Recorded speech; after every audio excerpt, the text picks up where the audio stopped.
अस्सलाम वालेकुम। सवाल है वोट का और मैं हूं सिद्रा इकबाल। आमतौर पे बात की जाती है कि इलेक्शंस की एक अपनी ही रविश होती है, एक अपना ही जोश और खरोश होता है, लेकिन रमज़ान मुबारक में हमने देखा कि काफ़ी हद तक ये जो सिलसिला था वो मध्यम नज़र आया।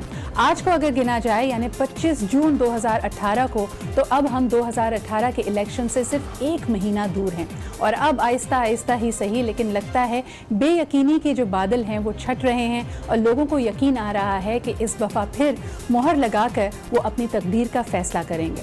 तो सवाल है वोट का में हम ज़रूर इस चीज़ को कवर करना चाहेंगे कि हर हलके में ग्राउंड पे क्या कुछ हो रहा है और साथ ही साथ जो ज़मीनी हक़ाइक़ हैं उसकी वजह से उभरती हुई तस्वीर क्या है। आज हमारे सामने एक बहुत बड़ी डेवलपमेंट और ख़ास तौर पे अगर 2018 के इलेक्शंस को इस तनाजुर में देखा जाए कि पाकिस्तानी सियासत के बहुत बड़े बड़े नाम इस दफ़ा हम देख रहे हैं कि पार्टीज़ और पार्टी के टिकट हासिल करने वाले अफराद उनके नामों के सहारे के बगैर, उनकी क़यादत के बगैर और एक नई क़यादत के साथ इस इलेक्शन को फेस करेंगे, तो ये अपने आप में एक बहुत बड़ी डेवलपमेंट है। हमने देखा कि MQM इस वक्त भी कुछ संभल नहीं पा रही है, वहाँ से कंटेस्टेंट्स के फाइनल नाम, किस हल्के से कौन सा कंटेस्टेंट खड़ा हो रहा है, हमारे सामने एक यकीनी सूरत हाल नहीं आ पाई है। ख़ास तौर पर अगर हम PMLN की तरफ भी देखते हैं, PTI की तरफ भी देखते हैं, टिकटों की तकसीम के मामले में इतनी तकसीम हो चुकी है कि किसी को टिकट मिल नहीं रहा और कोई टिकट ले नहीं रहा। इस पर भी बात करेंगे, लेकिन आज की सबसे बड़ी खबर कि कराची में बड़े अरसे बाद हमने देखा कि PMLN ने एक पावर शो किया, बल्कि अब उनके कायद यानी PMLN की क़यादत संभाले हुए हैं शहबाज शरीफ। उनका एक बहुत बड़ा फैसला कि वो कराची के बल्दिया टाउन से भी कंटेस्ट करेंगे। आज वहाँ पे पावर शो हुआ, उन्होंने कुछ वादे किए, कुछ अपनी नाराज़गी का इजहार किया, ये भी माना कि कराची से कई सालों से ज़्यादती होती रही है। अब सोचने वाली बात यह है कि वो गुज़िश्ता 5 सालों का भी जिक्र कर रहे हैं और अगर वाकई तो he was perhaps the most powerful chief minister of Pakistan और वफाक में भी PMLN की ही हुकूमत रही। कि इसके बावजूद भी अगर सियासी यानी ये जो ज़्यादती है इसका इदराक इतनी देर से हुआ, तो क्या कुछ हम समझ सकते हैं और उम्मीद लगा सकते हैं कि उसका अजाला किया जाएगा। बहरहाल आज जो उनके वादे रहे हैं, आज जो उनकी तकरीर है, उसमें जो अहम उन्होंने स्टेटमेंट्स दी उस पर एक नज़र डालते हैं। आपके पास आपका खादम बनकर आ गया हुआ, वापस नहीं जाऊंगा मैं वापस। लाहौर अब अल्हम्दुलिल्लाह पेरिस बन गया तो मैं कराची को साउथ एशिया का पेरिस बनाऊंगा। मैं बिल्कुल पहले 6 महीने में कराची से कूड़ा करकट खत्म हो जाएगा। पहले 3 सालों में घर घर साफ पानी पहुंचेगा। उसकी शुरुआत पहले बल्दिया टाउन से होगी। बिल्कुल 500 बेड का नया अस्पताल आपको एक साल में बना के देंगे। नवाज शरीफ ने कराची के लिए ग्रीन लाइन के लिए 19 अरब रुपए दिए, इनसे मुकम्मल ना हुआ। मैं आपको इंशाल्लाह यहाँ पर बना के दूंगा। बिल्कुल कराची वालों, ये आपका हक खा गए, मैं आपको आपका हक दिलाऊंगा इंशाल्लाह। वादा है उस खुदाए को बर्तन को गवाह बनाकर कहता हूँ कि मैं जान लगा दूंगा कराची वाले को बनाऊंगा। कामयाबियों का अगर जिक्र किया जाए तो ज़रूर इस बात का सहरा PMLN की क़यादत को और उनकी गुज़िश्ता वफाकी हुकूमत को जानता है कि कराची में अमन व अमान का क़याम हुआ। रेंजर्स के साथ मिलके जिस तरह यहाँ पे ऑपरेशंस किए गए, वहाँ पे कराची की ताजिर बिरादरी, कराची की शहरी इससे बहुत खुश हैं। और साथ ही साथ जो ग्रीन लाइन का, क्योंकि transportation being a mega city Karachi का बहुत बड़ा मसला है, लेकिन जहाँ पे हम देखते हैं कि बहुत ज़्यादा एक तरह से कोताही रही, नज़रअंदाज किया गया कराची को। कराची की जो कूड़ा करकट की सूरत हाल है, जो सड़कों का, फ्लाईओवर्स का, जो डेवलपमेंट प्रोजेक्ट्स में हमें एक सुस्ती नज़र आई, वो बहरहाल हमारे सामने है। लेकिन एक चीज़ मेरे ख्याल में PMLN में और पाकिस्तान पीपल्स पार्टी में एक जैसी रही कि दोनों ही कराची को पेरिस बनाने के ख्वाहिशमंद नज़र आते हैं। यही वो वादा था जो पिछले 8 सालों से पाकिस्तान पीपल्स पार्टी कराची से करती रही है। पेरिस के पी के करीब भी नहीं हम पहुँच पाए हैं, लेकिन अब यही वादा शहबाज शरीफ साहब कर रहे हैं और उन्होंने कहा है कि जब तक उसको लाहौर और कराची को पेरिस जैसा नहीं बना दूंगा, मैं यहाँ से जाऊँगा नहीं। ये बड़े अहम उनके क्लेम्स रहे हैं। इसको किस नज़र से देख रहे हैं हमारे एक्सपर्ट्स और हमारे ब्यूरो चीफ्स, आइए उनकी तरफ चलते हैं। हमारे साथ लाहौर से हमारे साथ मौजूद हैं अनवार हाशमी साहब, हमारे ब्यूरो चीफ इन लाहौर, और उनके साथ ही तशरीफ़ रखते हैं तारिक चौधरी साहब फ्रॉम आर इस्लामाबाद ब्यूरो। बहुत बहुत शुक्रिया आप दोनों हजरात का हमारे साथ प्रोग्राम में शामिल होने का। सर, आपसे सवाल करूँगी और उम्मीद करती हूँ कि आपका तज्जिया या उसके बारे में जो आप क्रिस्प अपना इनपुट देना चाहेंगे, उसके बाद हाँ या ना में भी इस सवाल का जवाब देंगे। तो आपसे मेरा पहला सवाल यही होगा कि शहबाज शरीफ साहब का कराची से अपनी इंतखाबी मुहिम का आगाज़ करना, जबकि 5 साल उन्होंने तख्त लाहौर पे गुजारे। पंजाब की इतनी ज़बरदस्त कारकर्दगी जिसका बार बार हवाला दिया जाता है, अपने मुहिम में वो कोर वैल्यू रखते हैं, लेकिन बहरहाल इंतखाबी मुहिम का आगाज़ कराची से करना, क्या आपको लगता है कि ये फ़ैसला उनका दुरुस्त है या गलत?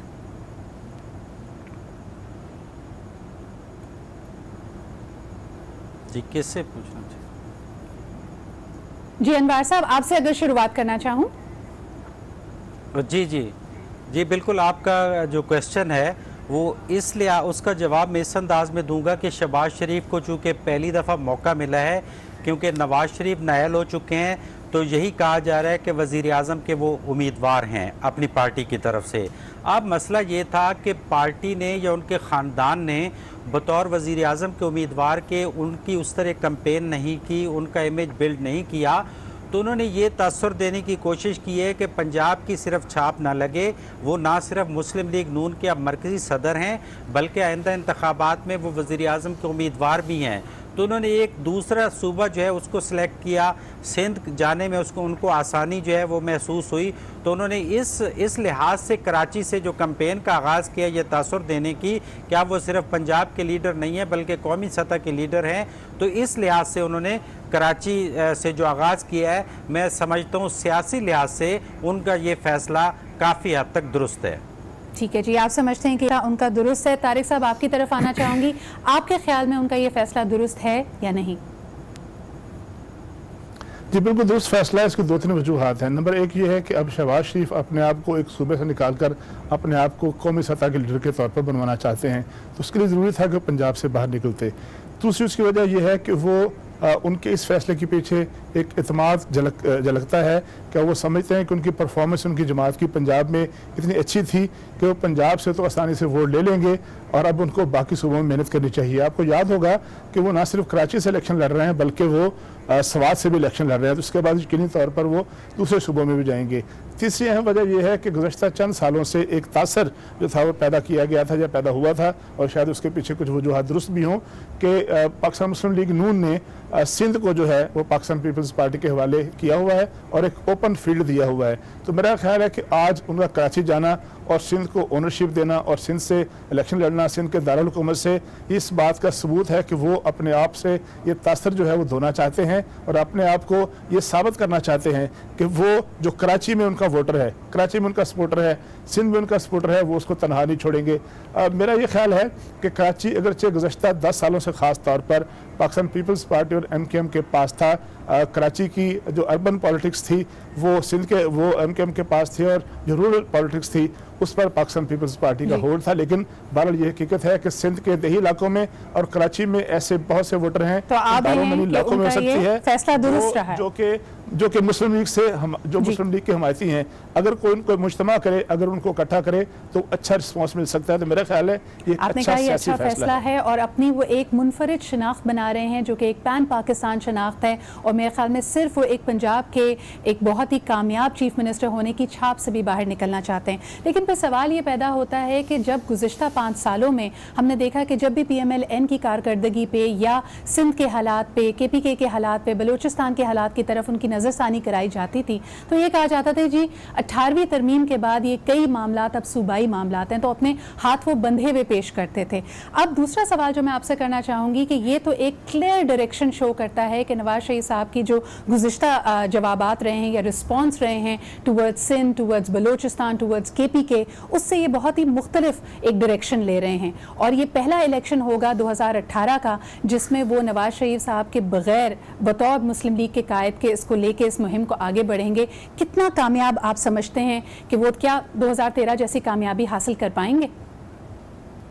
जी अनवार साहब। देखें, इसमें जी सिद्रा साहब, इसमें ये है कि इसमें तो कोई शक नहीं है कि नवाज शरीफ के मुकाबले में अभी शहबाज शरीफ का वो इमेज तो बिल्ड नहीं हुआ, क्योंकि 1985 से लेके 2018 तक नवाज शरीफ का पार्टी पे जो है वो होल्ड रहा है और वो उनका जो है वो 3 बार वज़ीर आज़म भी मुंतखब हो चुके हैं। तो शहबाज शरीफ को इंतहाई मुख्तसर टाइम में जो है वो पार्टी की क़यादत सौंपी गई है, उस अंदाज में तो यकीनन वो इमेज नहीं बन पाएगा। लेकिन सबसे ज़्यादा नशिस्तें ये पहले भी पंजाब से लेके वफाक में गवर्नमेंट बनाते हैं और पंजाब में भी गवर्नमेंट बनाते हैं, तो उसमें शहबाज शरीफ का रोल तो काफ़ी ज़्यादा है कि पंजाब में बहरहाल काफ़ी तनकीद हो सकती है, उनका नेगेटिव चीज़ों का जायज़ा लिया जा सकता है, लेकिन दूसरे सूबों के निस्बत तरक्याती कामों में शहबाज शरीफ ने अपना इमेज ज़रूर बनाया है, तामीरात में और दूसरे कामों में उनका जो है इमेज ज़रूर बना है। लेकिन अब अगर इनको ये चैलेंज दिया ही गया है कि क्या 2013 के मुकाबले में शहबाज शरीफ वो रिज़ल्ट दे पाएंगे, तो इनको हालात कुछ डिफरेंट मिले हैं। एक तो शरीफ ख़ानदान जो है वो केसेस में जो है वो फंसा हुआ है और एक इमेज और एक तसर कायम हो रहा है कि जैसे इनको मौका नहीं दिया जा रहा है और किसी और जमात को मौका दिया जा रहा है। तो ये चैलेंजेस लेके शहबाज शरीफ चलेंगे तो नवाज शरीफ के मुकाबले में तो वो रिजल्ट नहीं हासिल कर पाएंगे जो तसर सामने आ रहा है, लेकिन बहरहाल एक पंजाब के रिजल्ट की वजह से उनको भी कबूल किया जा सकता है। तो क्या मैं समझूं आप ना में है कि ये 2013 जैसी कामयाबी हो सकता है शहबाज शरीफ साहब को शायद ना मिले? जी बिल्कुल ऐसी है कि 2013 वाली कामयाबी क़यादत की वजह से भी और मौजूदा हालात की वजह से भी शहबाज शरीफ को वो मिलने का इम्कान बहुत कम है। यानी हालात हो सकता है इनके खिलाफ जारी हो। तारिक साहब आपकी तरफ आना चाहूँगी, तो फिर क्या ये विजिट एक खानापुरी रही, क्योंकि आप कहते हैं कि शायद 2013 जैसे नताइज तो नहीं आ सकेंगे? आपका क्या इस पे जवाब होगा? देखिए मेरी राय ये है कि जो पाकिस्तान मुस्लिम लीग नून की पॉलिटिक्स है वो दो चीज़ों का ब्लेंड है। एक मियाँ नवाज शरीफ की पॉपुलैरिटी, अवाम से रब्ता और पब्लिक में उनकी एक्सेप्टेंस। दूसरा उसका जो पहलू है वो मियाँ शहबाज शरीफ की जो मुंसब आला की उनकी सलाहियतें हैं, उनका तहर्रुक है, उनका एक्टिव होना है और उनका बहुत जान तोड़ के जान मार के काम करना है। देखिए जितने भी इंतखाबात हुए हैं उसमें क्राउड पुलर का किरदार मियाँ नवाज शरीफ अदा करते हैं, लेकिन जो है कि इंतज़ाम की हद तक, पार्टी को चलाने की हद तक और डिलीवरी की हद तक जो है वो किरदार शहबाज शरीफ के पास रहता है। जिस तरीके से उन्होंने लाहौर में, मुल्तान में, रावलपिंडी में, इस्लामाबाद में, फैसलाबाद में उन्होंने जो अपने प्रोजेक्ट से बसों के वो चलाए, कामयाब किए, जिस तरह से उन्होंने जिस ऑरेंज ट्रेन को मुकम्मल किया, जिस तरह से उन्होंने पावर के मनसूबे जो थे, बिजली जनरेशन के मनसूबे जो थे वो शुरू किए। देखिए जितनी बिजली इस वक्त पैदा की है उसमें से ज़्यादा हिस्सा जो है पंजाब का है। पंजाब ने एक सूबे के तौर पर चूँकि 18वीं तरमीम के बाद गुंजाइश थी कि सूबे अपनी बिजली पैदा कर सकें, तो उन्होंने वो जो परफॉर्मेंस है मुस्लिम लीग नून की मुल्की लेवल पे जिसका शुमार होता है, जिसको बैनुल-अक़वामी सतह पर माना जाता है, उसमें बहुत बड़ा हिस्सा शहबाज शरीफ का है। लेकिन इसके साथ साथ ये बात दुरुस्त है कि उसमें जो पॉपुलैरिटी है, क्राउड पुलर जो है वो मियाँ नवाज शरीफ साहब हैं। और अगर पंजाब में इस इलेक्शन मुहिम में 2018 के इलेक्शन में मियाँ नवाज शरीफ किसी वजह से शरीक ना हुए, वो इंतखाबी मुहिम का हिस्सा ना बने, तो ज़ाहिर है पब्लिक लेवल पर उनको दुश्वारियाँ आएंगी और इंतखाबी मुहिम जो है उस तरह की नहीं होगी और उस तरह से वो क्राउड पुल नहीं कर सकेंगे। नवाज शरीफ साहब के साथ ना होने का नुकसान बहरहाल होगा, 2013 जैसी कामयाबी हो सकता है ना हो, उसके लिए लाएमल चाहिए। लेकिन कतई नज़र इसके कि इस वक्त क्या हालात की रविश है, उन पर एक्यूजेशंस क्या क्या हैं, कोर्ट केसेस को भी अभी नज़र ना डालें। आपने कहा कि सबसे बड़ी स्ट्रेंथ शहबाज शरीफ साहब की उनके तरक्याती काम है। आज वो कराची में भी अगर देखा जाए तो वादा यही करके जा रहे हैं कि 3 साल में कराची के शहरियों को साफ पानी मिलेगा। लेकिन अगर मैं यही सवाल आपसे करूं अनवार साहब कि क्या ये साफ पानी देने का वादा वो पंजाब में पूरा कर पाए हैं, तो आपका जवाब क्या होगा? देखिए इसका पहला जवाब तो ये है कि एज़ कम्पेयर टू कराची या एज़ कम्पेयर टू सिंध तो सूरत हाल बेहतर है, लेकिन आइडियल पंजाब में भी सूरत हाल नहीं है, क्योंकि जितने वसाइल इनके पास थे, वफाकी हुकूमत इनके पास थी, फ़ंड अरेंज करने और लोन लेने में भी ये बहुत ही इनका कोई सानी नहीं है। उस लिहाज से तो पंजाब में भी और लाहौर में भी कोई साफ़ पानी की सूरत हाल इतनी आइडियल नहीं है। इवन कि जो साफ़ पानी की कंपनियां बनाई गई हैं वो खुद आजकल नैब की जद में आई हुई हैं, तो इसका मतलब है कि सूरत हाल नहीं है। लेकिन इसके बावजूद मैं इतना ज़रूर कहूँगा कि जिस तरह पानी की लाइनें कराची में या सिंध में लगती हैं बड़े शहरों में, वो लाहौर या पंजाब के शहरों में उस तरह नहीं लगती हैं। और शहबाज शरीफ को अगर वोटर कोई ऐसा रिजल्ट देते हैं कि इनको वजारत उज़्मा मिल जाती है, तो मजमूई तौर पे तो इसमें कोई शक नहीं है कि शहबाज शरीफ बहरहाल लाहौर की तरह कराची में मजमूई तौर पे बेहतरी लाएंगे और उसको खूबसूरत बनाने के लिए तो अपना चैलेंज ज़रूर पूरा करने की कोशिश करेंगे। As compare to Karachi, Lahore में कुछ बेहतर है साफ़ पानी की, लेकिन आइडियल बिल्कुल नहीं है। आपने कहा कंपैरेटिवली बेहतर है, लेकिन जिस तरह हमेशा कहा जाता था 2008 की हुकूमत पे यानी एक तरह से एक्यूजेशन लगती थी, उससे पहले की हुकूमतों पे परवेज़ मुशर्रफ साहब पे उंगली उठाई जाती थी कि क्रिमिनल नेग्लिजेंस थी जब बिजली पे पैदावार के हवाले से। अब पानी का मसला उसी तरह उठाया जा रहा है, तो क्या हम एक्सपेक्ट करें कि इस सवाल के बाद यानी इसके बाद जो बनने वाली हुकूमत होगी वो बड़े बड़े पानी के प्लांट्स लगाएगी, that will be the next big development projects? लेकिन पहला सवाल जो मैंने आपसे किया था उसी को मैं वापस लेके आऊँगी तारिक साहब आपकी तरफ। क्या आप समझते हैं कि जो वादा कराची वालों से किया जा रहा है उस वादे को पहले पंजाब में साफ पानी के वादे को पूरा करने में कामयाब रहे हैं शहबाज शरीफ? देखिए, कतई न रिस्क है कि इस वक्त जो साफ़ पानी की कंपनियां उसकी तहकीकात हो रही हैं या नहीं हो रही। तहकीकात हो रही हैं डेफिनेटली, और उसमें यकीनी तौर पर इंतजामी हवाले से तहकीकात हो रही हैं, लेकिन यह भी हकीकत है कि 112 जो थे वो वाटर फिल्टरेशन प्लांट लगाने का मनसूबा बनाया गया था और बहुत से शहरों में वो लग भी रहे हैं। दूसरी बात यह है कि पानी का मसला उस तरह से पंजाब के बाद अर्बन जो सेंटर में तो है, चूँकि नई बहुत सी हाउसिंग सोसाइटियाँ बनी हैं, तमीराती काम हुआ है और कदीम शहर हैं और नए शहरी जो तमीरात हैं उसकी वजह से मसाइल पैदा हुए हैं, लेकिन देही इलाकों में पानी पीने का मसला उस तरह से नहीं है। लेकिन देखिए, मियाँ शहबाज शरीफ साहब ने पंजाब में बहुत से इश्यूज़ को हल करने के लिए इनोवेशंस की हैं। मसलन पंजाब के बहुत बड़े शहरों में जो गार्बेज कलेक्शन है, जिस तरह कराची में मसला है, लेकिन रावलपिंडी में, लाहौर में और बड़े शहरों में उन्होंने जो टर्किश कंपनियों को ठेके दिए हैं और उन्होंने यहाँ एक अच्छा खासा निज़ाम संभाला है और गार्बेज कलेक्शन के निज़ाम में बेहतरी आई है। इसी तरह जो डॉल्फिन फोर्सेज बनाई उन्होंने, जो मुख्तलिफ जो गश्त करते हैं और जराइम को मौके पर हल करने की कोशिश करते हैं। इसी तरह जो उन्होंने पटवार खाना और जो लैंड रेवेन्यू है, लैंड का निज़ाम है, उसको कंप्यूटराइज कर दिया। इस तरह जो टीचर्स हैं उनकी जो अटेंडेंस है उसके लिए उन्होंने मुख्तलिफ ऐप्स जो है मुतारफ़ कराई और पता चल जाता है कि कौन सा टीचर और कौन सा हेडमास्टर और कौन सा हेडमिस्ट्रेस या प्रिंसिपल जो है वो वक्त बहुत बहुत शुक्रिया तारिक साहब। ये बहुत प्रोजेक्ट्स हैं जिनका आप यहाँ पे जिक्र भी कर रहे हैं, लेकिन सवाल हमारा जो वाटर मैनेजमेंट की तरफ से एक क्रिमिनल नेग्लिजेंस रही है वो बहरहाल तमाम सियासी जमातों से रहेगी। आज इतने सालों के बाद जब वोट बैंक की तरफ दोबारा जाते हैं, जब बैलेट बॉक्सेस का रुख किया जा रहा है, कॉन्स्टिट्यूएंसीज का रुख किया जा रहा है, तो फिर बात की जाती है कि साफ पानी देंगे। लेकिन बहरहाल गुज़िश्ता 2 जमहूरी हुकूमतों में हमने देखा कि कोई नए डैम्स नहीं बनाए गए, कोई वाटर मैनेजमेंट की प्लानिंग नहीं थी। हत्ता कि इस तरह के सवालात को, इंडस वाटर ट्रीटी को दोबारा टच करने के लिए, वाटर मैनेजमेंट विद इंडिया को टेकअप करने के लिए गुज़िश्ता 5 बरसों में Pakistan did not even have a formal foreign minister. लेकिन बहुत बहुत शुक्रिया अनवार साहब, तारिक साहब हमारे साथ मौजूद रहने के लिए। एक छोटा सा ब्रेक लेते हैं, ब्रेक के बाद वापस आएंगे और कुछ और इश्यूज़ पे नज़र डालेंगे क्योंकि सवाल है वोट का।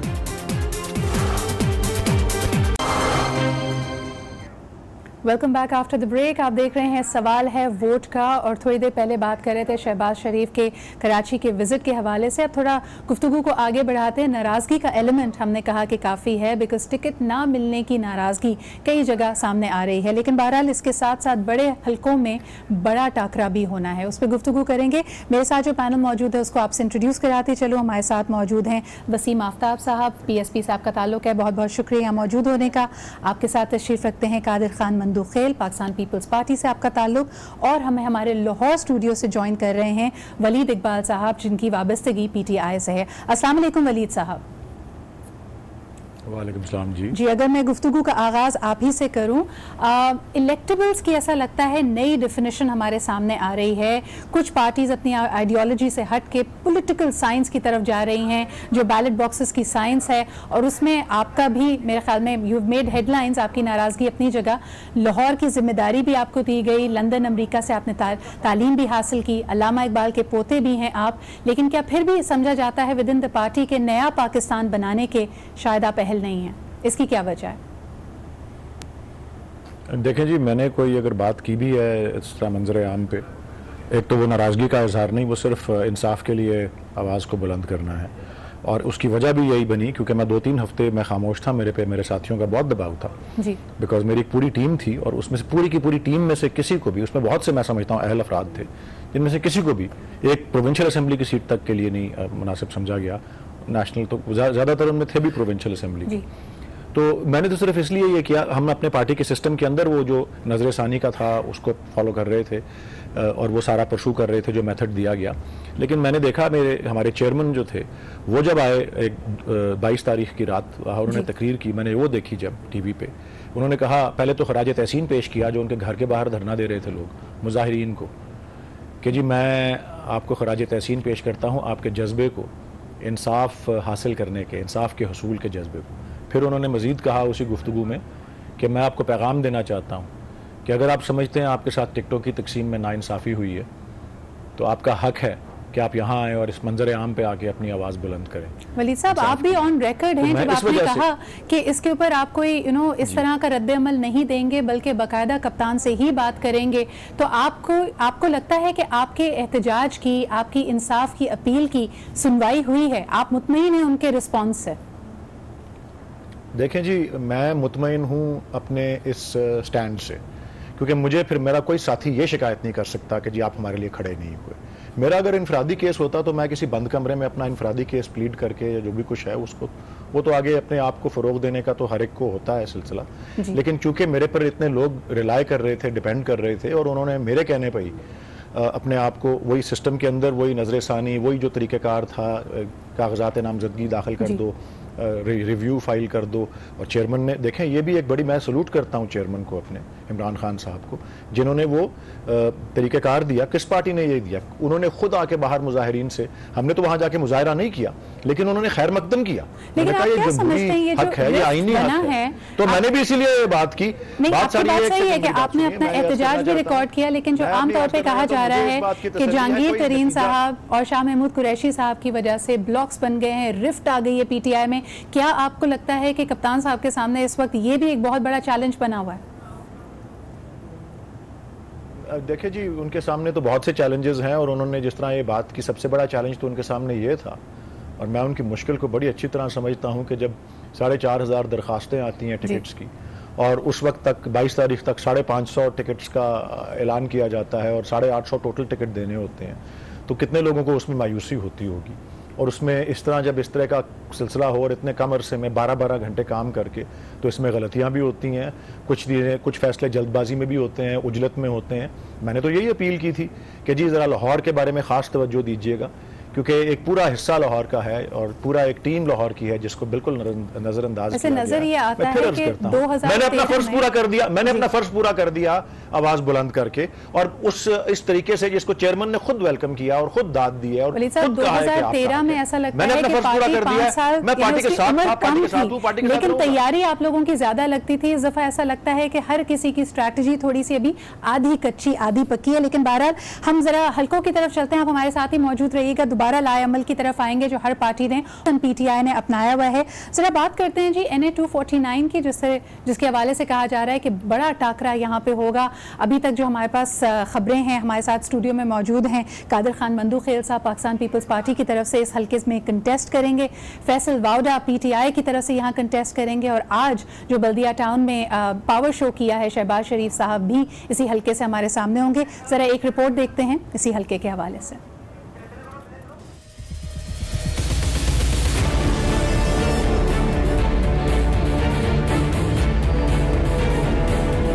कराची का हल्का NA 249, जहां बड़ों में होगा बड़ा टाकरा। शहबाज शरीफ ने जीत की चाल चलने और सबको मात देने की ठान ली। लीगी सदर ने अपनी और पार्टी की इंतखाबी मुहिम का आगाज भी इसी हल्के से किया और शहर कायद के अवाम को तब्दीली के नए ख्वाब दिखाए। शहबाज शरीफ को मात देने के लिए कप्तान ने भी भरपूर फील्डिंग लगाई और NA 249 से करोड़पति उम्मीदवार फैसल वाउडा को मैदान में उतारा। 10 साल से हुक्मरान जमात पीपल्स पार्टी ने भी बदलते हालात देखते हुए चाल चली और अब्दुल कादिर मंदुखेल एडवोकेट को तीर के निशान के साथ मुखालफिन के शिकार के लिए दंगल में भेजा। मुत्तहिदा मजलिस अमल ने इस हल्के से सैयद अताउल्लाह शाह पर एतमाद का इजहार किया है, लेकिन बस देखना यह है कि अवाम 25 जुलाई को किस पर एतमाद का इजहार करते हैं। जी जनाब, 2013 में अगर इसी हल्के की तरफ देखा जाए उस वक्त 240-239 का हल्का कहलाता था, यानी उसमें एक मजमूई कैफियत थी और तकरीबन इसमें यानी जो वोटर्स की तादाद है 2 लाख से ऊपर है, तकरीबन 3 लाख लोगों के वोटर्स हैं। और 2013 में ख्वाजा सुहेल मंसूर MQM के यहाँ से कामयाब करार पाए थे। नाज बलोच साहिबा कंटेस्ट कर रही थी फ्रॉम PTI और वो फर्स्ट रनर अप रही थी। अब सूरत हाल क्या है उस पर ज़रा बात कर लेते हैं। कादिर खान साहब, ये अब आपका हल्का भी है, क्यों वोट दें इस हल्के के लोग आपको? बिल्कुल आपने सही सवाल किया है, वोट क्यों मुझे दे। आवाम ज़रा अपने सामने एक समाजी कारकुन कादिर खान मंदोखेल को सामने रखें और एक शहबाज शरीफ साहब के जिसकी बड़ी लंबी चौड़ी तारफ़ है उसको सामने रखें, और दूसरी तरफ आपने करोड़पति नहीं कि वो खरबपति है फैसल वाडा साहब, उसको सामने रखें। उनके दोनों के पाँव तो जहाज़ या लैंड क्रूज़र से नीचे नहीं उतरते। और मैं एक वर्कर आदमी हूँ, कल रात भी पैदल फिर रहा था और 25 जुलाई तक पूरा हल्के में पैदल ही कैंपेन चलाऊँगा इंशाअल्लाह साथियों समेत। तो और यही दिन रात एक समाजी काम कर रहा हूँ। तो मैं ये समझ रहा हूँ आवाम को ये फैसला करना है क्या फैसल वाडा जहाज़ से या लैंड क्रूज़र से उतर के बल्दिया के एहतियार टाउन की गंदी गलियों में जा सकेगा, क्या शहबाज शरीफ अपनी शोबाजी छोड़ के और जिस तरह उसने 6 महीने की और 1 साल की बिजली का दावा किया है और कराची के साथ जो इसने सलूक किया है, सिंध का जो फंड कहा गया है, बलोचिस्तान का फंड जो कहा गया है, पुख्तनख्वा का फंड जो कहा गया है, जो लोगों को कत्लेआम किया है, पानामा के जो ये मुलजिम है, और तो ये सारी चीजें आवाम के सामने। लेकिन मुझे बताया ना, ये बातें तो आपके मनफी नहीं जाती, क्योंकि लोग चाहते हैं कि उनका रहनुमा या उनको रिप्रेजेंट करने वाला शख्स जरा भारी भरकम तगड़ा कोई रिप्रेजेंटेटिव हो। आप जो बातें कर रहे हैं वो तो आपके खिलाफ नहीं जाती। देखिए बात ये होता है ना, खिलाफ तो उस वक्त जाती आवाम बेवकूफ़ नहीं है, और खसूसी तौर पे कराची के आवाम बड़ी शऊर है, पढ़ी लिखी है, उनको पता है कि हमें अगर इमरजेंसी आती है, थाने में ले जाना हो, कोर्ट में ले जाना हो, बल्दिया के दफ्तर में ले जाना हो, बहुत जरूरी है। मंदोखेली अवेलेबल होगा या शहबाज शरीफ या फैसल वाडा, उनसे तो हाथ नहीं मिला सकेंगे, इनको तो पता ही नहीं है। आप कहते हैं कि हल्के के मसाइल हल करने के लिए रसाई होना बहुत जरूरी है। एक छोटे से ब्रेक की तरफ जाना पड़ रहा है मुझे, लेकिन वसीम साहब जाते जाते पूछना चाहूंगी, रूमर्स आपके हवाले से भी थी, सुनने में आ रहा था आप भी इसी हल्के से कंटेस्ट करेंगे, लेकिन अब सूरत हाल बदल गई, इसकी वजह क्या है? मैंने फॉर्म जमा कराया था और मेरा इतराज़ दाखिल है अभी, लेकिन बहरहाल हमने हमेशा इलेक्शन लड़वाया है। पूरी हमारी जो पार्टी के अंदर हम माजी में जहाँ जिस पार्टी में थे, तो हमने मजमूई तौर पर हम सब लोगों ने तय किया कि कुछ लोग जो है वो इलेक्शन ना लड़ें, क्योंकि हमारे यहाँ खुदा ना खास्ता इस तरह की कोई सूरत हाल नहीं है कि हमारे यहाँ टिकट पे झगड़े हो रहे हैं कि उसको टिकट मिला या नहीं मिला। अल्हम्दुलिल्लाह हम एक एज ए टीम काम कर रहे हैं और हमने मजमूई तौर पर ये तय किया कि कुछ लोग इलेक्शन नहीं लड़ेंगे, वो इलेक्शन के प्रोसेस के अंदर जितने भी लोग हमारे गए हैं उनकी मदद करेंगे ताकि एक अच्छा रिजल्ट अचीव करें। वसीम साहब, ये आपके क्रेडिट पर जाता है कि वाकई झगड़े तो उस नौयत के नहीं हो रहे, लेकिन बेयकीनी की फिजा उसी तरह कायम। कह रहे हैं कि सुनने में आ रहा था कि आप इस हल्के से लड़ेंगे। खैर बहरहाल देर आए दुरुस्त आए, अब हमारे सामने आ रहे हैं वो नाम जो PSP के जो कंटेस्टेंट्स हैं मुख्तलिफ हल्कों से खड़े हो रहे हैं। एक छोटा सा ब्रेक लेते हैं and will be right back.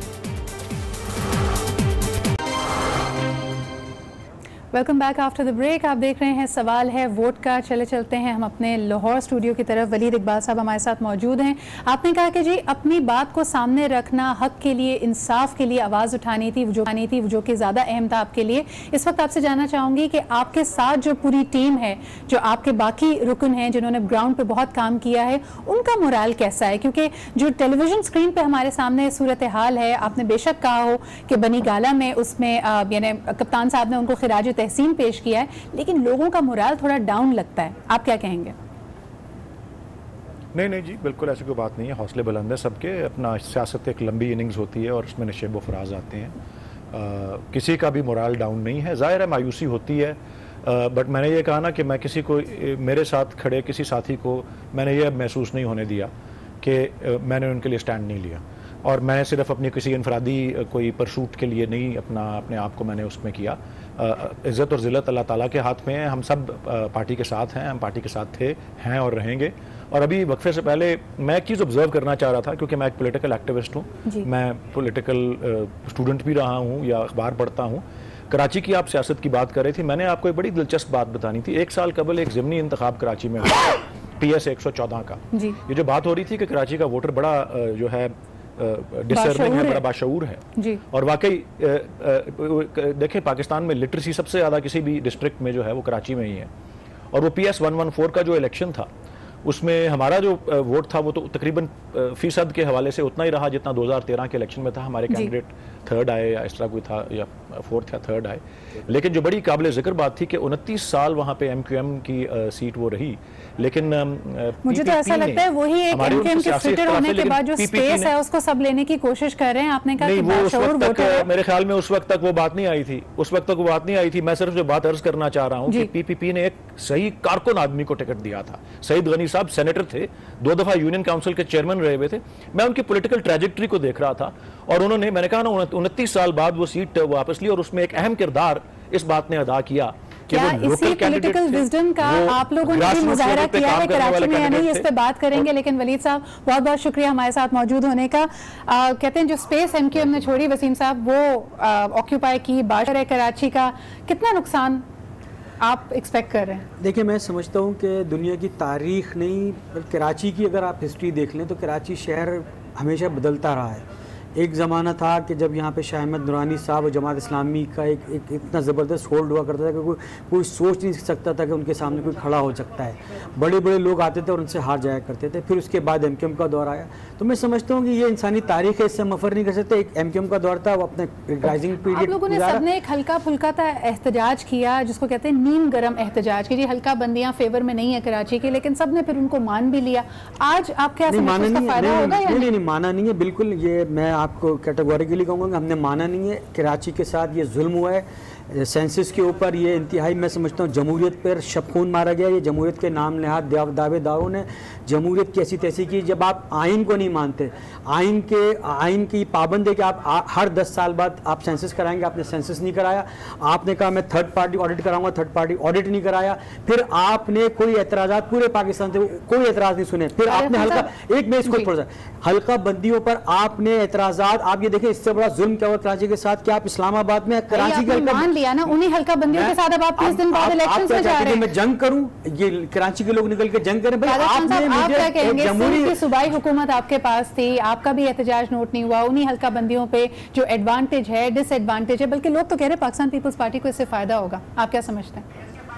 देखिए पीपल्स पार्टी ने एहतजाज किया, वज़ीर आला सिंध ने बाकायदा तहरीरी तौर पे एहतजाज किए। और मैं वसीम आफ्ताब साहब की पुरानी पार्टी के एक MPA के याद दिलाऊँ, और महफूज या खान साहब मेरे साथ थे, तो उन्होंने ये कहा कि हमने ऑफ़र किए है कि ये जो 12-12, 14-14 मंजिले में जो हमारे फौजी भाई जा रहे हैं, तो बोला ऐसा नहीं कि ऊपर से कोई फेंक न दे तो बड़ी बेइज्जती होगी कि फ़ौजी नीचे मारा गया। ये खौफ उन्होंने पहले से पैदा किया था MQM ने कि हर जगह पे उन्होंने एक ग्रिप हासिल करने की कोशिश की है। जैसा अलकाबंदी में जनरल मुशर्रफ के दौर में उन्होंने बनाई, आज अल्हम्दुलिल्लाह अलकाबंदी आप देख रहे हैं पूरे कराची में किसी आदमी को एतराज़ नहीं है, या थोड़ा बहुत एतराज़ है तो अलकाबंदी की बात। वसीम आफ्ताब साहब वसीम आफ्ताब साहब जो एतराज़ किए वो अलकाबंदी पे नहीं किया है, उन्होंने वो मर्दमशुमारी भी किया है। दोनों चीज़ें, मैं दोनों बातें कर रहा हूँ। तो अलकाबंदी बड़े बेहतरीन हो गया, अभी जिला वाइज हो गया। पहले ये इस तरह था कि MQM क्या करती थी कि 90% दूसरी आबादी थी, 10% अपनी आबादी साथ मिला देती थी, वो 10% के 200% और डलते थे और वो 90% का 10-15%। हम मजीद अब आगे क्योंकि हम आपके साथ होंगे पीर से लेके जुमेरात इस पर मजीद बात करेंगे। लेकिन बहरहाल ये कहा जा रहा है कि हल्का बंदियों पे एहतजाज सिर्फ MQM का या PSP का रहा है। PTI ने भी हल्की फुल्की आवाज़ उठाई है, लेकिन पीपल्स पार्टी को इससे फ़ायदा हुआ क्योंकि 2013 के इलेक्शंस में उन्होंने कराची से सिर्फ 1 नेशनल असम्बली की सीट ली थी और 2 प्रोविंशियल असम्बलीज़ की सीट ली थी। अब देखते हैं कि इस दफ़ा 2018 में उनके लिए कितना ये फ़ायदेमंद होता है। लेकिन बहरहाल आज के प्रोग्राम के लिए इतना ही। हमें अपनी फ़ीडबैक और कमेंट ज़रूर दीजिएगा। अपने मेहमानों का मैं शुक्रिया अदा करना चाहूँगी। आपके साथ हमारा दोबारा रब्ता होगा कल 11 बजे। देखते रहिए आज न्यूज़।